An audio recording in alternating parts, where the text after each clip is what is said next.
আসন্ন জাতীয় সংসদ নির্বাচন উপলক্ষে আইন শৃঙ্খলা বাহিনীর প্রস্তুতি রয়েছে বলে জানিয়েছেন স্বরাষ্ট্র উপদেষ্টা লেফটেন্যান্ট জেনারেল অবসরপ্রাপ্ত জাহাঙ্গীর আলম চৌধুরী।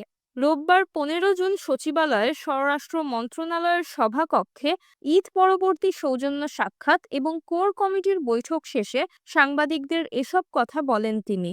লন্ডনে তারেক রহমানের সঙ্গে বৈঠকে নির্বাচনের একটা সম্ভাবনা তৈরি হয়েছে।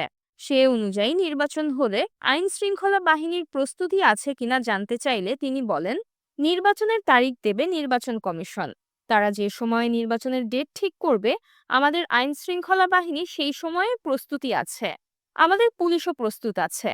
এখনো পুলিশ সচল হয়নি এমন প্রশ্নের উত্তরে স্বরাষ্ট্র উপদেষ্টা বলেন, আপনারা যদি আগের 15 বছরের মতো ভাবেন যে গেলেই পুলিশ পিটুনি দেবে, আমরা তো সেই পুলিশ চাচ্ছি না।